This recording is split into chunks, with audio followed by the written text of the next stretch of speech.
இந்த வீடியோ பார்த்து கொண்டிருக்கின்ற அனைத்து நண்பர்களுக்கும் வணக்கம். ஒரு சின்னதாக ஒரு 3 நிமிஷம் வீடியோ தான். தயவுசெய்து ஸ்கிப் பண்ணாமல் பாருங்கள். எது சம்மந்தமாக அப்படின்னு கேட்டிங்கன்னா, நம்ம நாட்டில் வந்து பார்த்திங்கன்னா, பர்டிகுலராக தமிழ்நாட்டில் படிக்கணுன்றது ஒரு பெரிய தேவையாக இருந்தது. மேக்ஸிமம் எல்லோரும் படிச்சிட்டோம்.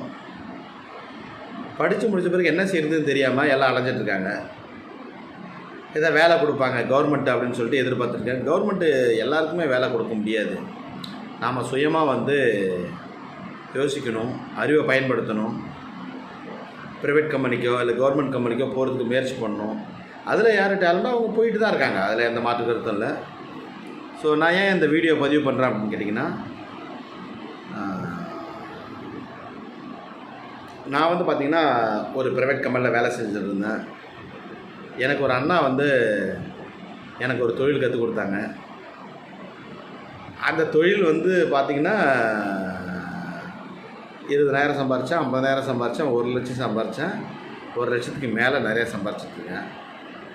சரி, இந்த தொழிலை வந்து அடுத்த கட்டத்துக்கு எப்படி கொண்டு போகிறது அப்படின்னு யோசித்தேன். நான் வெளியில் வந்து தனிப்பட்ட முறையில் வந்து திருச்சி, மதுரை, திருநெல்வேலி, கோயம்புத்தூர் அப்படி போனேன். அது வேலைக்கு ஆகலை. சரி, ஓகே. என் ஃப்ரெண்ட்ஸ் தான் ஒருத்தர் சொன்னார், என்னப்பா அது நீ இப்படிலாம் தனித்தனியாக போய் எல்லா வேலையும் செய்யணும்னா உன்னால் முடியாது, சமூக வலைதளத்தை வந்து பயன்படுத்து அப்படின்னு சொன்னார். சரி, ஒரு வீடியோ பதிவு பண்ணலாம் அப்படின்ட்டு பதிவு பண்ணுறேன். எனக்கு முன்ன பழக்கத்தில் பேசி எதாவது தவறு இருந்தால் மன்னிச்சிடுங்க. நான் வந்து ஒரு பிஸ்னஸ் பண்ணிகிட்ருக்கேன். அந்த பிஸ்னஸ் வந்து பார்த்திங்கன்னா எலக்ட்ரானிக் சம்மந்தமாக ஒரு டிசைனிங் லைட், வீட்டு அழகுக்காக யூஸ் பண்ணுற அந்த பொருள். அது வந்து பார்த்திங்கன்னா வாடகை இல்லை, பெரிய இன்வெஸ்ட்மெண்ட் இல்லை. ஆனால் மாதம் minimum at any cost minimum ஒரு 60,000 70,000 சம்பாதிக்கலாம். ரொம்ப எஃபர்ட் போட்டிங்கன்னா 2 லட்சம் வரைக்கும் சம்பாதிக்கலாம். அது உங்களுடைய திறமையை பொறுத்து இருக்குது. நீங்கள் போடுற வந்து எஃபர்ட்டை பொறுத்து இருக்குது. ஓகேங்களா? இதுக்கு வந்து பெருசாக படிச்சிருக்கணும், அறிவு திறன் அதிகமாக பெருசாக இருக்கணும், பெரிய வந்து செல்வந்தராக இருக்கணும், கோடீஸ்வராக இருக்கணும், லட்சாதிபதியாக இருக்கணுன்ற அவசியம் இல்லை. சாதாரண ஒரு குடிசையில் இருக்கிறவங்க வாழ்கிறவனா இதை செய்யலாம். அது ஆனால் ஆர்வம் இருக்கணும், அவ்வளோதான். ஓகேங்களா?